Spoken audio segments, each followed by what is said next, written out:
Shalom, selamat pagi jemaat Tuhan dimanapun Anda berada. Saat ini ketemu lagi bersama dengan saya Dodi Kurniawan di dalam online service GBI Pelita Kasih. Kami tetap berharap dan terus berdoa bahwa kita semuanya senantiasa ada dalam perlindungan Tuhan, senantiasa iman kita bertumbuh di dalam pengenalan akan Tuhan, meskipun di tengah-tengah masa-masa yang sukar di dalam kita berekonomi maupun juga di dalam kita melakukan kegiatan yang lain. Pagi hari ini saya mengajak kepada kita semuanya untuk kita menyiapkan hati, menata pikiran kita untuk fokus mendengarkan kebenaran firman Tuhan. Namun sebelumnya saya mengajak kepada kita semuanya untuk kita bisa berdoa bersama-sama, meminta bimbingan Tuhan, supaya di dalam pembelajaran firman Tuhan pagi hari ini kita menangkap satu pesan dari Tuhan untuk kita jadikan kekuatan yang baru di dalam mengiring Tuhan di zaman akhir ini. Mari kita arahkan hati dan pikiran kita berdoa kepada Tuhan. Tuhan Yesus, terima kasih pagi hari ini Engkau izinkan kami boleh ada sebagaimana ada, di dalam keadaan sehat, di dalam keadaan berkumpul bersama dengan orang-orang terkasih. Ini semuanya adalah bukti daripada pemeliharaanmu atas kehidupan kami. Sepanjang malam Kau izinkan kami untuk boleh beristirahat, dan di pagi hari kami boleh membuka mata, menghirup udara segar bersama-sama dengan orang-orang terkasih adalah salah satu bukti daripada pemeliharaanmu atas kami. Untuk itulah Tuhan, kami mengucap syukur akan hal ini. Bahkan di kesempatan yang baik ini Engkau izinkan kami untuk boleh belajar kebenaran firman-Mu. Tentunya sebelum kami belajar, kami membawa hati dan pikiran itu kami buka sepenuhnya. Biarlah dipimpin oleh Roh Kudus sehingga ada pemahaman baru melalui firman Tuhan yang akan kami pelajari ini. Kami juga berdoa, khususnya hamba-Mu yang menyampaikan ini juga tidak sempurna. Biarlah Tuhan disempurnakan dan dibimbing di dalam pemberitaan ini, sehingga boleh menjadi berkat buat semua orang yang mendengarkan firman Tuhan pagi hari ini. Terima kasih Bapakku, terpujilah nama-Mu. Inilah doa daripada kami. Kami alaskan semuanya hanya di dalam nama Tuhan Yesus kami berdoa. Haleluya. Amin. Tema dari pemberitaan firman pada pagi hari ini ialah belajar dari pengalaman. Dan teks yang akan kita baca sama-sama ada di dalam 2 Raja-Raja 1 ayat 9 sampai yang ke-14. Begini bunyi firman Tuhan. Sesudah itu disuruhnya Allah kepada Elia, seorang perwira dengan ke-50 anak buahnya. Orang itu naik menjumpai Elia yang sedang duduk di atas puncak bukit. Berkatalah orang itu kepadanya, "Hai abdi Allah, raja bertitah, turunlah." Tetapi Elia menjawab, katanya kepada perwira itu, "Kalau benar aku abdi Allah, biarlah turun api dari langit memakan engkau, habis dengan ke-50 anak buahmu." Maka turunlah api dari langit memakan dia, habis dengan ke-50 anak buahnya. Kemudian raja menyuruh pula kepadanya seorang perwira yang lain dengan ke-50 anak buahnya. Lalu orang itu berkata kepada Elia, "Hai abdi Allah, beginilah titah raja, segeralah turun." Tetapi Elia menjawab mereka, "Kalau benar aku abdi Allah, biarlah turun api dari langit memakan engkau, habis dengan ke-50 anak buahmu." Maka turunlah api Allah dari langit memakan dia, habis dengan ke-50 anak buahnya. Kemudian raja menyuruh pula seorang perwira yang ketiga dengan ke-50 anak buahnya. Lalu naiklah perwira yang ketiga itu, dan sesudah sampai, berlututlah ia di depan Elia serta memohon belas kasihan kepadanya, katanya, "Ya abdi Allah, biarlah kiranya nyawaku dan nyawa ke-50 orang hamba-hambamu ini berharga di matamu. Bukankah api sudah turun dari langit memakan habis kedua perwira yang dahulu dengan ke-50 anak buah mereka? Tetapi sekarang biarlah nyawaku berharga di matamu." Bapak Ibu, pernahkah Bapak Ibu mendengar suatu ungkapan atau pepatah yang mengatakan seperti ini? Guru yang baik adalah pengalaman. Atau boleh saya katakan, guru yang paling baik adalah pengalaman. Nah, berbicara pengalaman Bapak Ibu, kita tidak bisa lepas dari yang namanya waktu. Tidak bisa lepas dengan adanya namanya peristiwa. Atau tidak bisa lepas dengan adanya informasi dan lain-lain. Karena pengalaman itu berbicara masalah masa lalu, untuk kita jadikan suatu guru supaya kita pada akhirnya tidak mengalami suatu kesalahan yang akan terjadi. Ya. Ada suatu pertanyaan yang saya sampaikan kepada Bapak Ibu seperti ini. Apa itu belajar dari pengalaman? Jawaban saya sangat sederhana, bahwa kita mempelajari apa yang sudah kita alami atau yang sudah orang lain alami sebelumnya. Ya. Dan pentingkah kita belajar dari suatu pengalaman? Tentu saja itu penting, ya. Kenapa? Karena ketika kita belajar dari suatu pengalaman, Bapak Ibu, misalkan ya, kemarin kita pernah jatuh di jalan yang sama, ada lubang dan kita jatuh. Dan besoknya lagi, tentunya kita tidak mau jatuh di lubang yang sama. Tentunya belajar dengan pengalaman yang sudah kita alami atau yang sudah orang lain ceritakan kepada kita, maka kita akan bertindak hati-hati, ya. Maka menghindarkan kita dari melakukan suatu kesalahan yang sama di tempat yang sama tentunya. Nah, ini pentingnya kita belajar untuk dari pengalaman. Mengapa kita perlu belajar dari pengalaman? Yang pertama, karena hidup itu pengulangan. Pengkhotbah 1 ayat 9 mengatakan seperti ini. Apa yang pernah ada akan ada lagi, dan apa yang pernah dibuat akan dibuat lagi. Tak ada sesuatu yang baru di bawah matahari. Apa maksudnya, Bapak Ibu? Bahwa hidup manusia itu pengulangan. Dulu orang ada yang namanya sakit hati, ada yang namanya jatuh di dalam dosa zina, ada yang jatuh dalam pengkhianatan. Hari ini pun ada juga. Jadi tidak ada sesuatu yang baru. Yang kedua, ya, mengapa kita perlu belajar dari pengalaman? Yang kedua adalah karena Alkitab mengajarkan kepada kita untuk kita belajar dari pengalaman. Ya. Di dalam 1 Korintus 10 ayat yang ke-11 seperti ini firman Tuhan berbunyi. Semuanya ini telah menimpa mereka sebagai contoh dan dituliskan untuk menjadi peringatan bagi kita yang hidup pada waktu di mana zaman akhir telah tiba. Ini menceritakan tentang bagaimana bangsa Israel ketika ada di padang gurun. Ya, mereka melakukan apa yang mereka inginkan sesuai dengan kedagingan dan pada akhirnya ditolak untuk masuk ke tanah perjanjian. Dan itu ditulis dengan suatu tujuan supaya kita yang hidup sesudah bangsa Israel, kita belajar dari pengalaman mereka.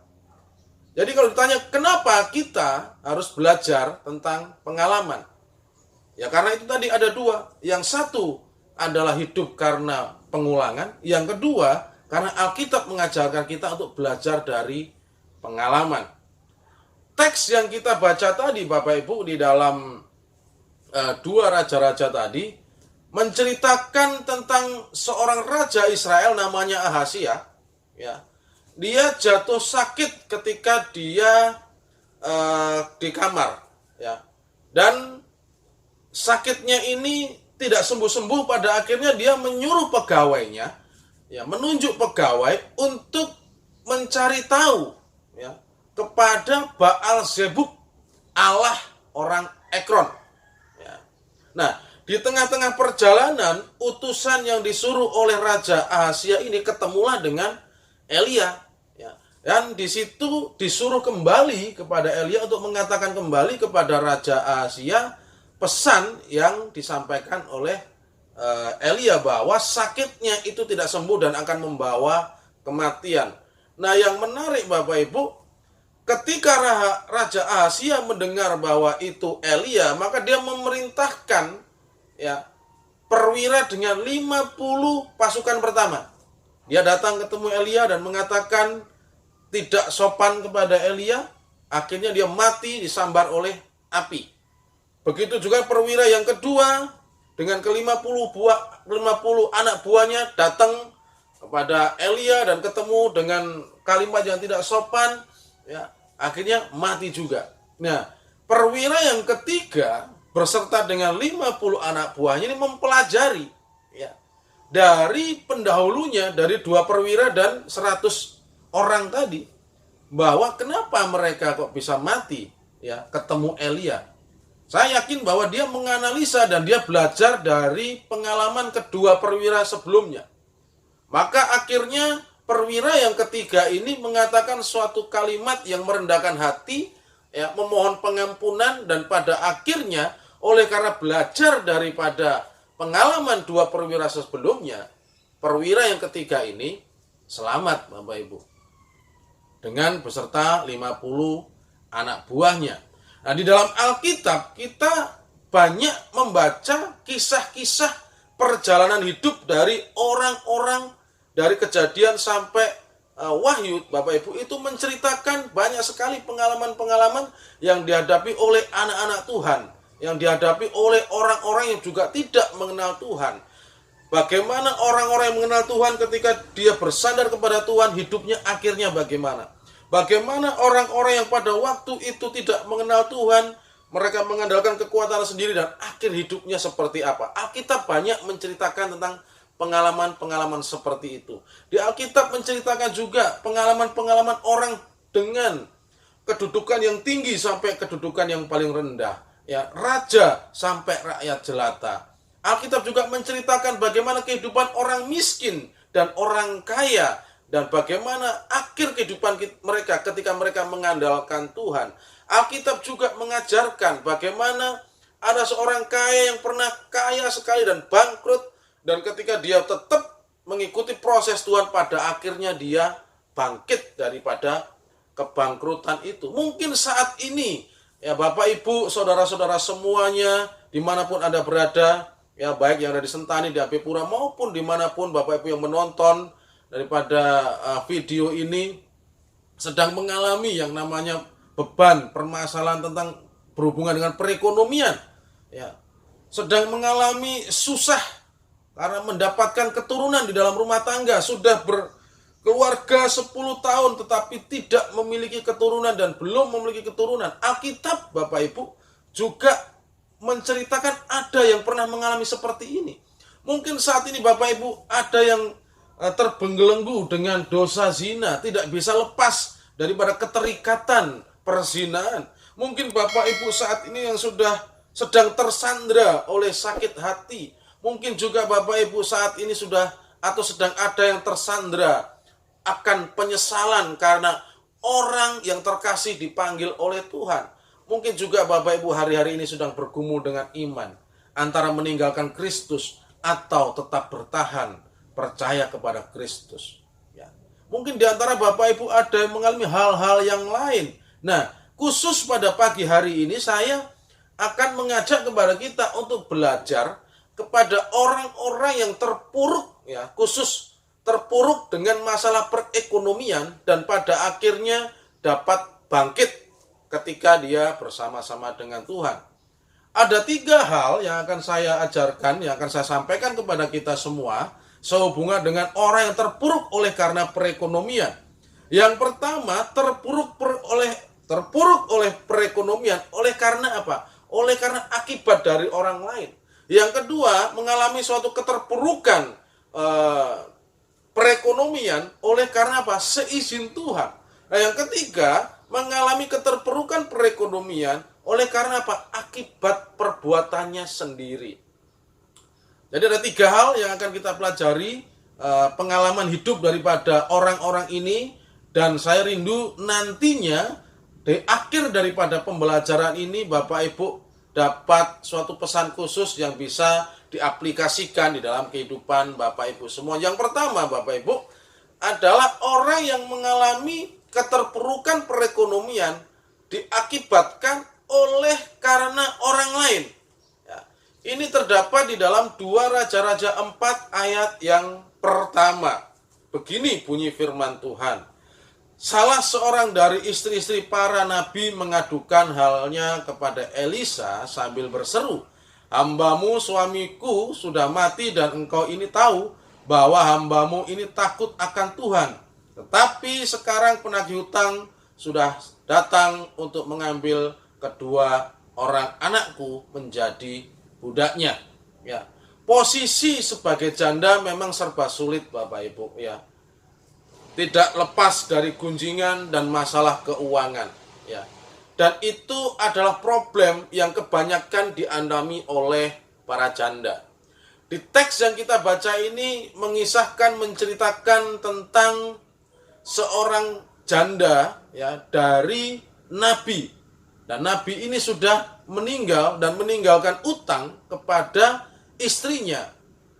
Dan sebagai jaminan atas utang yang ada, ya, itu adalah anaknya. Kalau sekarang mungkin Bapak Ibu jaminan adalah BPKB, mobil, motor, atau sertifikat tanah, ya. Dan seorang janda ini Bapak Ibu mengalami sesuatu kesulitan perekonomian, keuangan, ya. Dia diperhadapkan dengan keputusasaan. Apalagi si debt collector ini, ya, sebentar lagi akan datang ke rumahnya dan akan mengambil anaknya untuk menjadi budak. Tentunya seorang ibu tidak rela bahwa anak yang dikasihnya, keluarga yang pada dialami oleh janda ini adalah satu-satunya karena suami sudah tidak ada, tinggal ada anaknya dua, ya. Dan itu pun mau diambil untuk menjadi budak sebagai jaminan karena apa? Tidak bisa membalas, tidak bisa membayar hutang kepada debt collector ini, kepada yang orang kaya ini. Saya dapat memahami Bapak Ibu apa yang dialami oleh janda ini. Ya, tentunya khawatir, takut, gelisah, dan macam-macam berkecamuk dalam pikiran dia. Dan dia seorang wanita. Dia benar-benar putus asa, tidak tahu harus berbuat apa. Pernahkah Bapak Ibu mengalami situasi seperti janda ini? Ya. Dan janda ini karena seorang yang takut kepada Tuhan, dia datang kepada abdi Allah, dia sharing, dia diskusi. Pada akhirnya Bapak Ibu apa yang dapat dilakukan adalah janda ini pada akhirnya dipulihkan perekonomiannya. Tentunya ada kunci yang menjadi pemulihan atas janda ini, yaitu menjalani proses. Janda ini memiliki iman kepada Allah Israel dan dia mengutarakan situasinya dengan jujur kepada abdi Allah. Dan ketika abdi Allah itu berbicara, dia mendengarkan dan pada akhirnya dia mempraktekkan apa yang diperintahkan abdi Allah ini kepada janda ini, Bapak Ibu. Tentunya tidak gampang. Dia dikenal miskin, tidak punya apa-apa di lingkungan itu.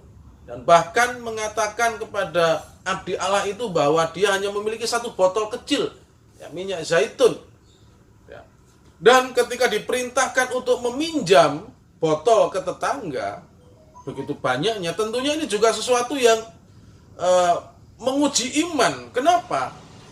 Karena dia tidak punya apa-apa dan harus meminjam botol kepada tetangga-tetangganya. Ya. Kalau nanti ditanya sama tetangga-tetangganya, untuk apa kau pinjam botol banyak-banyak? Apakah kamu mau membeli minyak zaitun? Kau sendiri punya hutang banyak, setiap hari kau seperti ini. Ya. Kira-kira kalau ditanya oleh tetangganya seperti itu, apa jawaban dari janda ini? Saya yakin bahwa karena janda ini beriman kepada Allah dan dia mendengarkan abdi Allah, dia akan mengatakan bahwa aku meminjam botol ini oleh karena perintah dari abdi Allah, dan aku percaya bahwa sesuatu akan terjadi, pemulihan akan terjadi atas keluargaku. Dan Bapak Ibu, ketika janda ini melakukannya, mempraktekannya, Alkitab mengatakan bahwa hutangnya terbayarkan. Dan pada akhirnya janda dan anak-anaknya ini hidup dari sisa minyak yang dijual untuk melunasi hutang-hutangnya. Jadi kunci yang pertama untuk supaya kita bisa terbebas daripada masalah perekonomian adalah mencintai proses. Ya. Mendengarkan firman Allah, mengikuti proses, dan pada akhirnya saudara berjalan dengan Tuhan, maka hasil tidak pernah mengkhianati.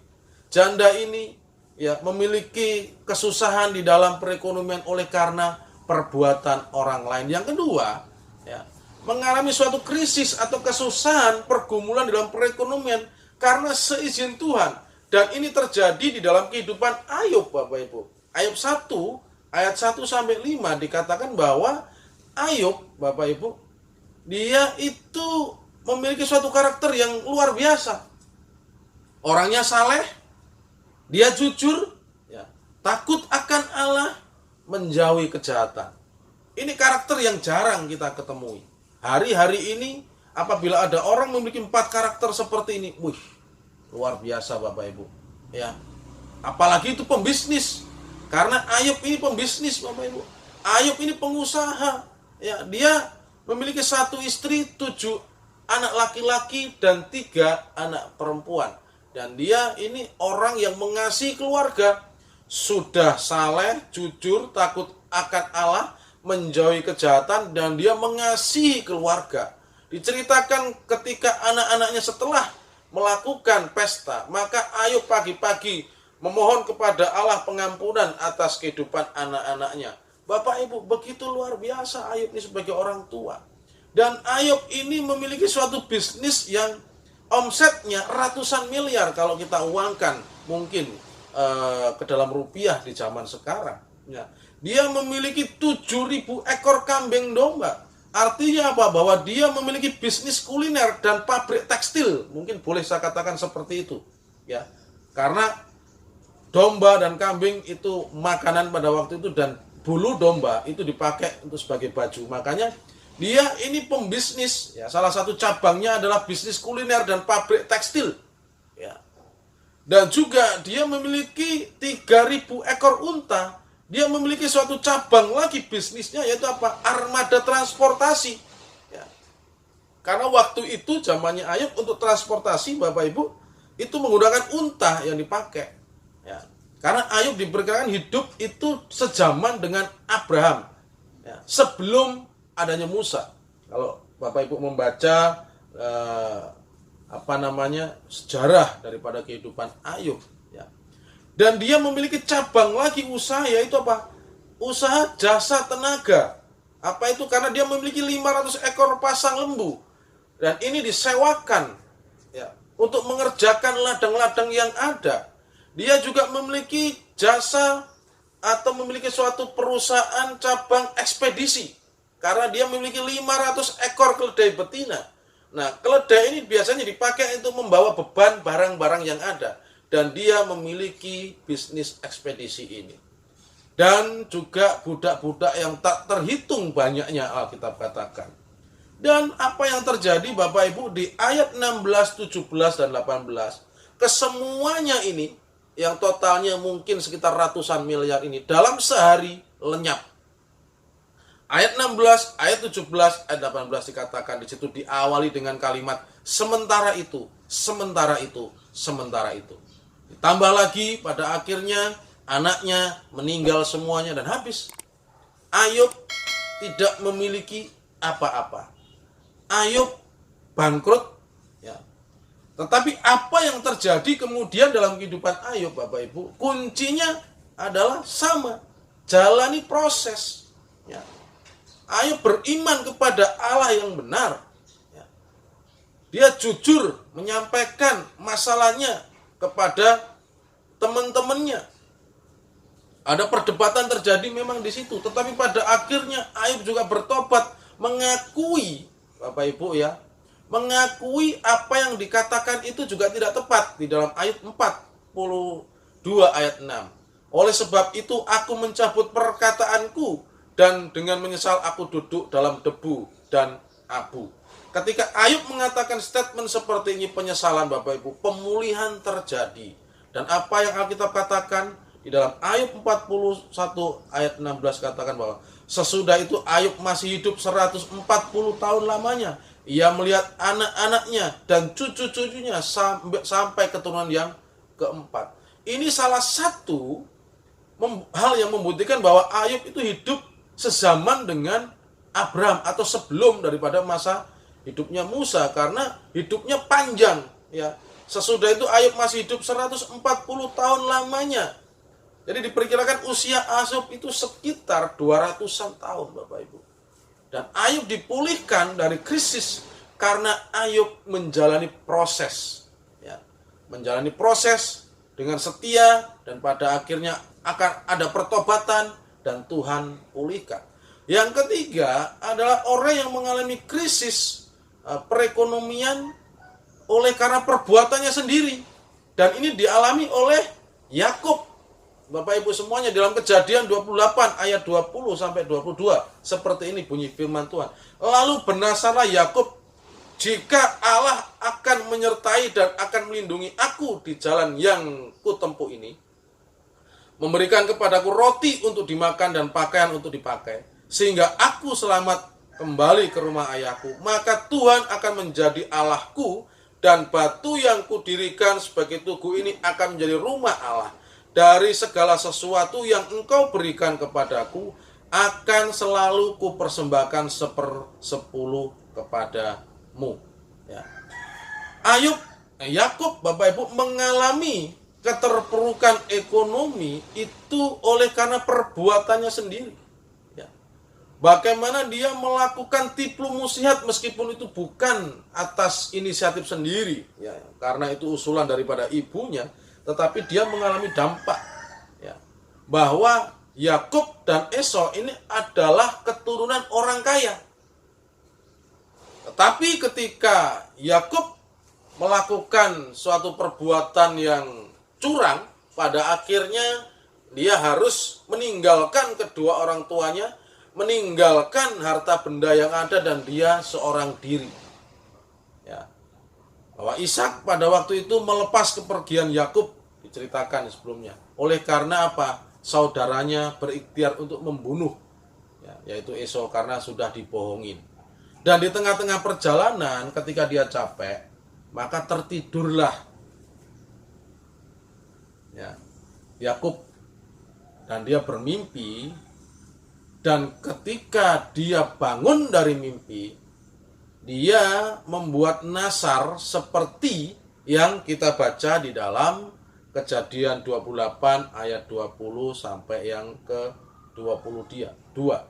Bahwa dia bernasar bahwa kalau dia selamat, bahwa kalau dia akhirnya dapat kembali pulang ke orang tuanya, maka Tuhan akan menjadi Tuhannya, dan dia berikhtiar untuk selalu memberikan 1/10 daripada hasil usahanya. Ini suatu komitmen yang luar biasa. Dan dengan komitmen ini Tuhan memperhatikan kehidupan Yakub.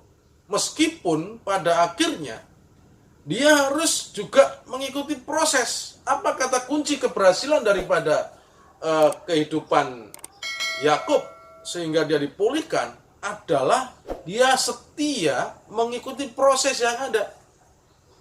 Dosa adalah dosa. Ketika dosa dilakukan dan bertobat, Tuhan ampuni. Tetapi konsekuensi daripada dosa itu tetap ada sebagai apa? Sebagai hukum tabur tuai, Bapak Ibu. Yakub pada akhirnya meninggalkan rumahnya untuk ke rumah saudara ibunya, yaitu Laban. Ya. Dan di sana dia mengabdi. Dia jatuh cinta kepada saudaranya, kepada anak Laban. Ya. Dan untuk mendapatkan itu dia harus berjuang selama 14 tahun untuk mendapatkan pada akhirnya 2 orang. Ya, memang satunya dibohongin, ya, Lea. Ya, tetapi untuk mendapatkan Rahel itu tambah lagi 7 tahun dan 14 tahun. Dan untuk mendapatkan kekayaan, upah daripada pekerjaannya mengikut pamannya, dia mengalami 10 kali dibohongin, Bapak Ibu, untuk mendapatkan kekayaan yang ada. Dan Alkitab mencatat seperti itu. Tetapi dia menjalani dan mengikuti proses yang ada. Meskipun dalam prosesnya dia jatuh bangun, ya, masih dia melakukan hal-hal yang tidak terpuji, tetapi dengan setia dia mengikuti proses yang ada. Sampai pada akhirnya dia bertemu dengan Allah kembali, dia bergumul semalam-malaman, dan pada akhirnya di situ dikatakan dia bertobat, dia mau pulang ketemu dengan kakaknya, dia ada di depan, ya, dengan rendah hati mengakui kesalahan dan menyerahkan hidupnya, dan pemulihan terjadi, Bapak Ibu. Dia mendapatkan kekayaan kembali, perekonomian dipulihkan, dan hubungan keluarga dipulihkan, hubungan dengan kakaknya. Kuncinya apa? Mengikuti proses yang ada. Jadi saya bisa menyimpulkan, Bapak Ibu, bahwa belajar dari pengalaman adalah guru yang paling baik.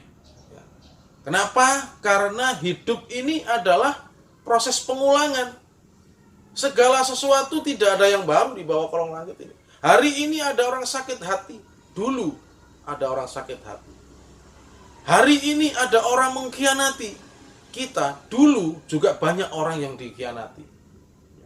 Hari ini banyak orang yang putus asa lalu bunuh diri, dulu juga banyak orang yang putus asa dan bunuh diri. Supaya kita tidak jatuh di dalam kesalahan orang, ya, di dalam kesalahan yang sama, kita bisa belajar dari pengalaman hidup orang maupun pengalaman hidup kita yang sudah kita lalui. Untuk itulah pentingnya kita belajar dari pengalaman hidup, ya, baik melalui pengalaman hidup kita sendiri maupun pengalaman hidup orang lain.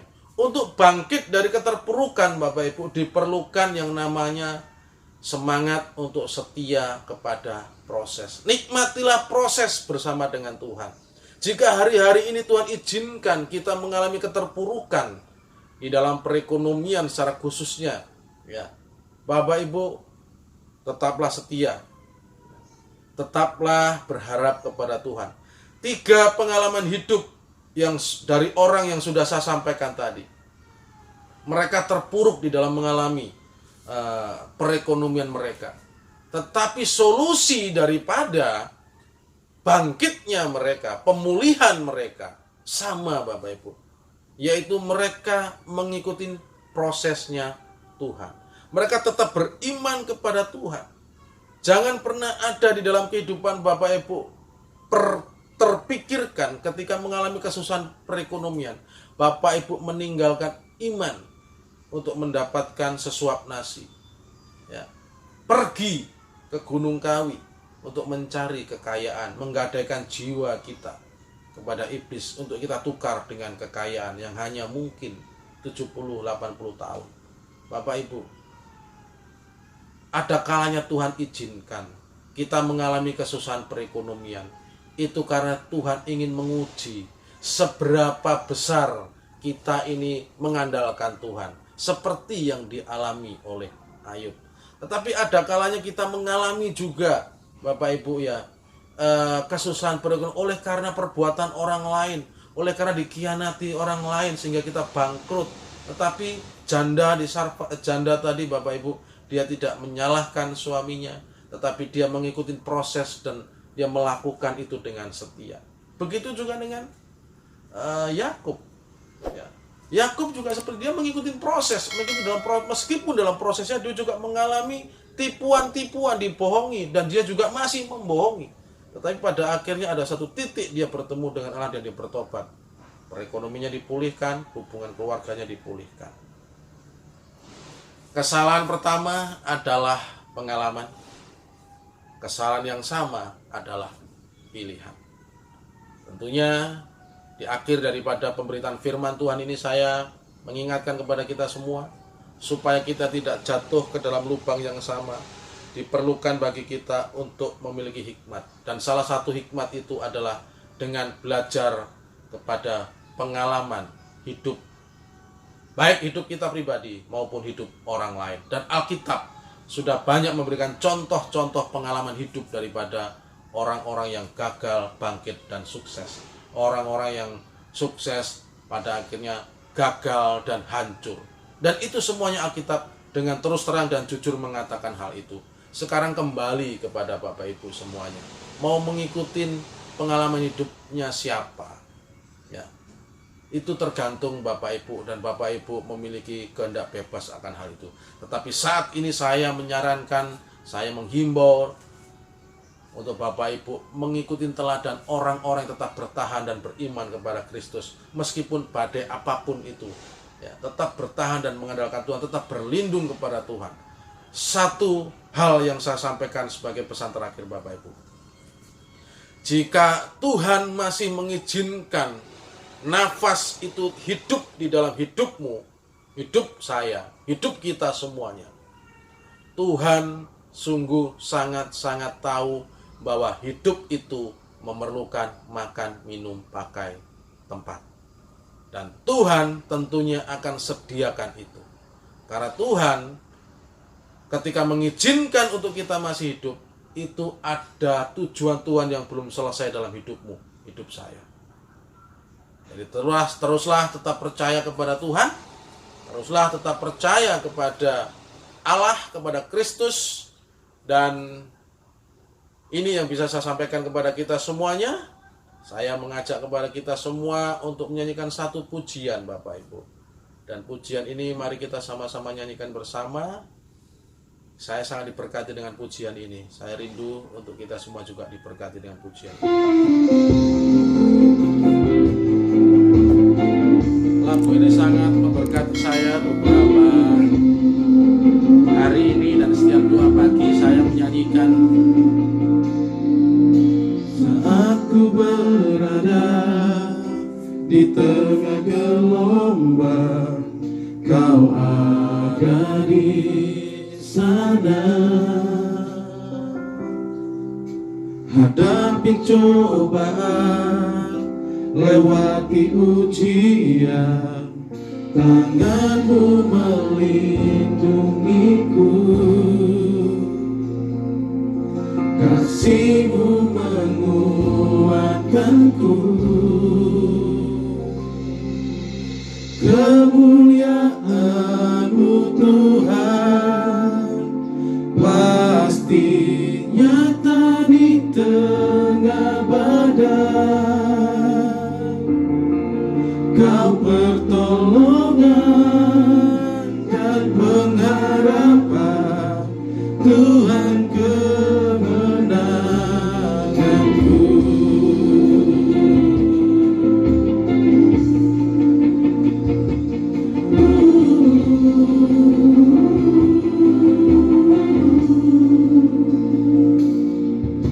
Saat ku berada di tengah gelombang, Kau ada di sana. Hadapi cobaan, lewati ujian, tanganmu melindungiku, kasihmu menguatkanku. Kemuliaan-Mu Tuhan pasti nyata di tengah badai. Kau pertolongan dan pengharapan, Tuhan kemenanganku.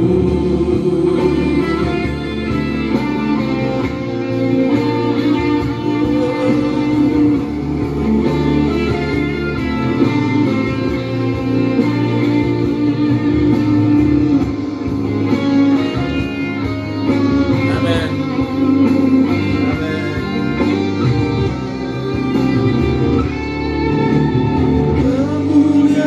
Kemuliaan-Mu Tuhan pasti nyata di tengah badai. Kau pertolongan dan pengharapan, Tuhan pemenangkanku. Kemuliaan-Mu Tuhan pasti nyata di tengah badai. Kau pertolongan dan pengharapan, Tuhan kemenanganku. Kau pertolongan dan pengharapan, Tuhan kemenanganku. Tuhan kemenanganku.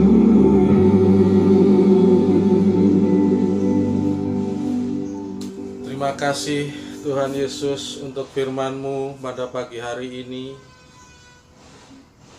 bahwa Engkau tidak pernah meninggalkan kami, dan itu kami amini Tuhan, karena Engkau Allah yang setia. Sampai kesekian puluh tahun kehidupan kami, Engkau tidak pernah meninggalkan kami. Tetapi kamilah yang sering meninggalkan Engkau oleh karena kekecewaan, oleh karena peristiwa-peristiwa yang ada kalanya tidak sesuai dengan harapan kami. Pada kesempatan yang baik ini kami memohon pengampunan. Kami mohon Tuhan untuk Engkau memulihkan kehidupan kami. Hari ini kami sudah belajar bagaimana orang-orang yang mengalami kesusahan perekonomian dan pada akhirnya mereka dipulihkan dan bangkit dan terbebas daripada hutang, terbebas daripada bangkrut Tuhan. Itu semuanya Tuhan, apa yang dapat kami pelajari adalah ketika mereka berbalik kepadamu, mereka setia mengikuti proses dan akhirnya kehidupan mereka dipulihkan Tuhan. Hari-hari ini kami mungkin Tuhan, di antara kami banyak yang mengalami pergumulan perekonomian. Tuhan, kami rindu bahwa Engkau memampukan kami untuk kami dapat melalui proses yang ada. Roh Kudus tuntun kami untuk bersama-sama menjalani proses yang Kau izinkan. Sehingga kelak pada waktunya sesuai dengan Kau izinkan, kami akan mengalami suatu pemulihan di dalam perekonomian kami Tuhan. Engkau mengetahui bahwa sebagai kepala rumah tangga, ada istri, ada anak yang harus kami hidupi. Dan tentunya Tuhan, Engkau tidak tinggal diam akan hal itu. Untuk itu, Tuhan, berkati setiap kepala rumah tangga yang ada di dalam mereka berusaha untuk melakukan tugas dan kewajiban mereka, menghidupi rumah tangga yang ada. Tuhan tolong. Terima kasih Bapakku, terima kasih bahwa di tengah badai tetap ada kemuliaan, tetap hadirat-Mu ada, dan kami bersyukur akan hal itu. Melalui firman Tuhan pada pagi hari ini, belajar dari pengalaman hidup seseorang, belajar daripada pengalaman hidup pribadi, akan membawa kami hidup lebih hidup Tuhan. Terima kasih Bapakku, terpujilah nama-Mu. Kami siap menjalani proses bersama-sama dengan Engkau untuk mencapai pemulihan perekonomian kami. Terima kasih Allahku, terpujilah nama-Mu. Ini doa kami, di dalam nama Tuhan Yesus kami alaskan. Haleluya. Amin.